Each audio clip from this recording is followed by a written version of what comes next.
Hello and welcome to Badminton Weekly, a brand new chat show that looks at the big talking points from the tour every week with one of our panel of badminton experts. I'm your host Jasmine Lim, and for the next 15 minutes on this episode, we'll be looking ahead to the 2023 season that gets underway this week with PETRONAS Malaysia Open. But before we get into the Malaysia Open specifically, let's quickly look ahead to the things to expect this season. And to talk us through it, we have Derek Wong, former Singapore player and now part of our expert panel. Derek, a very warm welcome to Badminton Weekly. Thank you. Really happy to be here and to share my knowledge. Yeah, we're excited to have you here as well. And Derek, you obviously come with a lot of insights. And looking ahead to the 2023 season, it is a new look for the HSBC BWF World Tour with not only more tournaments added to the list, but we also see some existing tournaments upgraded, such as the Malaysia Open happening this week from a 750 to a Super 1000. So what are your thoughts about this new look? Okay, my thoughts on that is that countries like Malaysia, Singapore, and even I know that Canada and Finland, they've upgraded their competitions. It's a very good sign, and I think the reason why these countries want to get involved is because they want to increase their sporting presence in the various countries, right? So, for example, I know Singapore, I know the sports SG people quite well, and they said that having these big competitions, you can really attract not just the local people to come and watch the competitions, but the people around as well. People from Thailand, people from Malaysia, they all come down, fly in just to watch the high-ranked players play in these competitions. Yeah, but I'm really happy that badminton has reached to countries like Canada, Finland. It's really good that they have started that presence in those countries as well. So that's something that's going to be very exciting as well for these countries, and something that we can look forward to in the 2023 season. And of course, when we talk about this new season, one very important aspect of it is the Olympic qualification for Paris 2024. So beginning 1st May, the points at events will become extra valuable. So how do you think players can prepare for this, and what strategies are they putting in place? I would think that the strategy has to start now because the very first competition, if I'm not wrong, should be the Sudirman Cup. And Sudirman Cup is a team event where players will get points based on whether they win or lose an opponent, and also based on what are their current ranking points as well. They will take a certain percentage off of that, their current ranking points. I would think there would be two categories. One is a player with a big support team behind them. They would have such a structured approach towards the Olympics qualifications. Right. Okay. So definitely they have to plan ahead and know the competitions that they want to go for, so that they would be able to meet the Olympics qualifications target. But for those another category is for those countries that are the smaller badminton nations. They do not have that kind of support behind them. They would just try to go for every single competition that they can qualify for, so that they can get as many points as they can get for the qualifications. So that's pretty interesting. I guess what you're saying is there really is no one-size-fits-all, right? It really depends on that nation and the kind of support that they're receiving. So the strategy changes from there. And we spoke about preparations and what you think players will adopt this coming season. But you yourself, in your playing days, what kind of preparations did you sort of go through?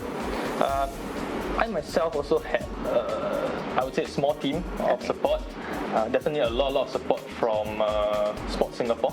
So what I did was also what I mentioned earlier, a lot of conditioning prior to the very first competition of the Olympics qualification, and took it off from there. So just try to do well in every single competition that follows. Thank you so much, Derek, for sharing. So we've heard from Derek today. Now let's hear from some of the players on tour about what their expectations are for 2023. Okay, next year there's a lot of tournaments and also major games like SEA Games and Asian Games. So it's going to be another hectic year for sure. So it's very crucial which tournaments to choose to go, all that. So actually I haven't really gone into the specifics yet. Like haven't really choose which one to go to yet. But generally, that's why, whichever that I chose in the end, I hope to do well, because this year has been hectic and I haven't really got much of a break, so I haven't planned next year's schedule much yet. My goal for next year is to be in a better shape to start the Olympic qualification and to to get fitter, you know, and in terms of badminton to be more comfortable in defense and improve every area of the game to be the best. I want to improve everything, so maybe the first 3 shots I have to be better on it, serve and receive. That's the main goal. Yeah, I think first we want to be more consistent because I think we still lack of consistency sometimes. So I think this is the main thing for us now. I think for the start is definitely the Malaysia Open. We are really looking forward to play the Malaysia Open because it's on home crowd. So yeah, that will be the start of our season now. And then the tournaments after that will be discussed further with coaches and all. So yeah, we'll see how. So the season gets underway this week with the PETRONAS Malaysia Open at the Axelsen Arena, which is a venue that you are familiar with, Derek. And can you tell us a little bit more about how it plays and generally perhaps whose gameplay it suits? Yeah, the Axelsen venue, I used to play as well. It's a pretty drafty arena to play in, similar to Singapore. And I would think that the players that usually win the competitions are the control type of players. So these players are able to control the shuttle a lot better on court. If you look at people like Axelsen, you look at people like Ratchanot, or even the Chinese mixed doubles pair, Zheng Siwei and Huang Yachong. Yeah, they are really. It really shows that these are the kind of players that win in this kind of settings. Yeah. Okay, so when we talk about the Malaysia Open, we have to discuss the advantages and disadvantages for the home players. So let's start with the men's doubles, Malaysia's strongest category. It has been 9 years since they've had a winner, but with Aaron Chia and Soy coming on board the Malaysian court as first-time world champions, can they do it this year? I would think that given the past records, 9 years they have no winners at all. It shows that it also shows in their style of play. Aaron Chia and so they are more attacking kind of players, so not really the control type. In my opinion, it may be a bit difficult for them to win the title in this competition. But definitely given the confidence boost in their World Championship title, and the home ground support, hopefully they can prove me wrong and win the title. So jumping ahead, to women's doubles, we've seen the fantastic rise of Pearly Tan and Tina Muralitaran in the second half of 2022, especially the French Open win. But the question is, can they keep their momentum up and can they deliver at home ground? I really hope this pair can keep up their momentum because I watched them play and I really like the way those two gelled up together, to cover each other's open spaces. And I believe they have the potential to win, but they have 2 hurdles, one in the first round and the other in the quarterfinals, because in the quarterfinals they'll be meeting the first seeds of the competition. And finally, men's single, we have Lee Zhijia. Do you see him bouncing back from the lackluster finish in 2022, and if so, how can he do that? I think Lee Zhijia, right, in the end of last year, he parted ways with his coach Indra. So that is one of the factors that may affect him in this upcoming competition. That means he's going into the competition without a coach, right? Knowing Indra as a coach, right? He back in my days, he used to be in Singapore coaching as well, and his expertise was in smashing. So I think that really is one of the points that he brought towards Lee Zhijia's game as well. So let's see what would be the next plan for him. He may get a new coach in the start of the year, or he may continue in the next few months without a coach. But he doesn't have much time, given that the Olympics qualification is in May. So he needs to quickly sort it out, all the back-end stuff, and then come on court and really focus on the matches ahead. So we know that Lee will have his work cut out for him, especially against current champion Victor Axelsen, who had a tremendous 2022, winning 8 titles and BWF Player of the Year. So do you see Axelsen picking up from where he left off in 2022, and can he be challenged more this coming year? To me, Victor Axelsen is a very interesting player. I played him almost a decade ago, also in the same arena, the Axelsen arena.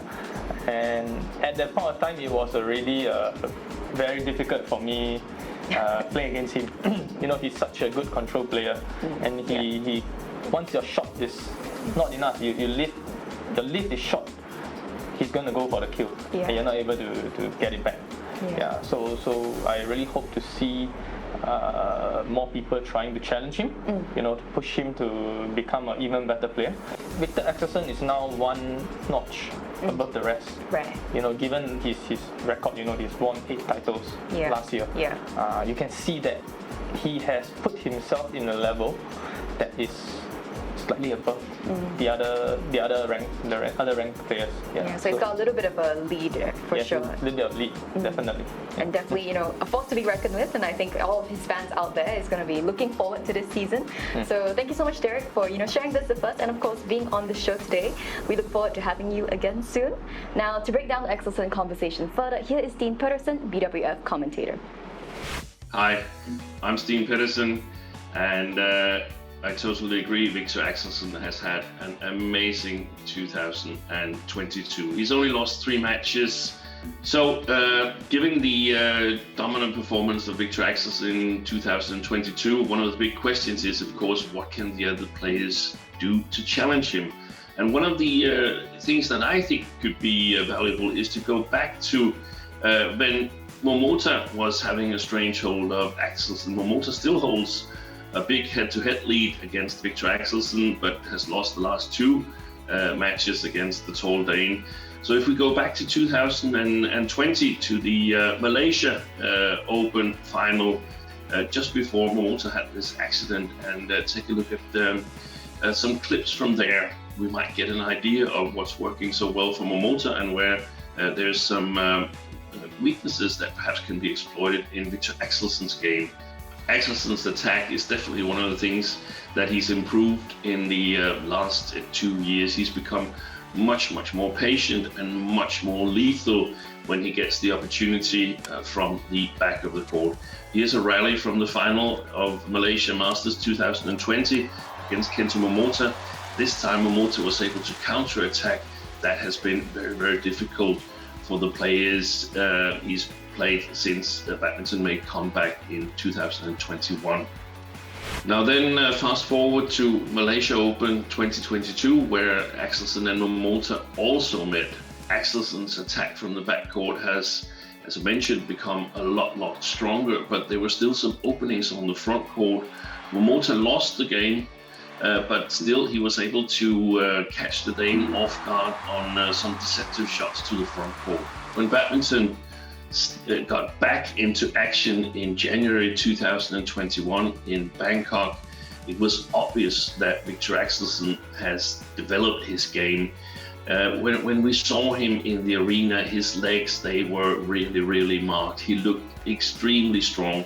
We saw it in his game in those 3 tournaments in Bangkok, that he was more patient, his defense was better. There were no small extra steps, and mental-wise, he was given the impression that he could just go on and on forever, and that was definitely not the case that we've seen earlier on in his career when he played Kento Momota. And one of the impressive things, in my opinion, is that he actually found the motivation to go on a perhaps even higher level after winning those Olympics, and that's sort of is what we've seen here in 2022, where he's won 8 tournaments. The last of those tournaments were the World Tour finals, a big success for Axelsen, winning it again in Bangkok. But there were some situations throughout the tournament where he was under pressure. He was under pressure in the 3rd group stage match against HS Pranoy, and in the semi-final against Kodai Naraoka. So for us and for eventual opponents, it's natural to start out looking at those 2 matches and see what did these 2 players do that worked so well against Axelsen. The playing conditions is of a lot of importance when talking about how big the chances are of pushing Victor Axelsen. If we have slow playing conditions, well, that plays into the hands of Victor Axelsen. But in Bangkok, we had rather fast playing conditions. with one side being clearly the better choice. Now in the semi-final, he totally changed that attitude. He chose to start on the good side of the court as to give him the best chances of shocking Victor Axelsen and really unsettling him, and I think he succeeded with that. So his game plan was totally different. He was going on the attack, he was playing the net, he was not giving away the initiative at the net for free. If Axelsen wanted the attack, he had to earn it, and the Dane was not ready for that. So Kodai Naroka, he really shocked the Dane, and you could see that it was a shaken Victor Axelsen in the first game. One of the important things in the game plan of Kodai Naroka was that he didn't go all out in his attacks. He just made sure that he stayed in control of the rallies, and he used a lot of deception shots to Victor Axelsen's front court area. That proved successful in my opinion. Another thing that he did well, Kodai Naroka, was that he played a lot of flat game to Axelsen's backhand side. It has to be said there was a lot of sideways drift, and that actually fit in perfectly with the tactics of Kodai Naroka. Maybe Naroka had been inspired by HS Pranoy, who the previous day actually defeated Victor Axelsen. That match was insignificant in terms of the overall development of the tournament. Pranoy had already been knocked out, Axelsen was still in the tournament, so we shouldn't put too much emphasis on it, but you still can pick and choose some stuff that Pranoy did well. Just like Naroka, he played the net, he tried to win the net, take it away from Axelsen, and he refused to lift. He kept the initiative and he stayed in balance. That was what Naroka copied the day after. So the last thing I want to mention in my take from the two matches Pranoy and Naroka played against Axelsen is that they put some pressure on Axelsen in the service situation. Variation of their own serve and attacking Axelsen's serve. So that's some of the things that you want to put in your game if you want to beat Victor Axelsen in the future. It's going to be a tough task. You're going to require the right playing conditions, and you have to work like a maniac in all three games to get the better of the Dane. So it's going to be interesting to see if some of the players can succeed in doing that. I hope you'll be following on the January leg of the World Tour starting out in Kuala Lumpur, Malaysia. Until then, bye for now. That's it for today's show. We hope you enjoyed hearing from our guest today, and if you have any questions you'd like to get answered, post them on the BWF Facebook page. Thanks for joining us, and see you next week.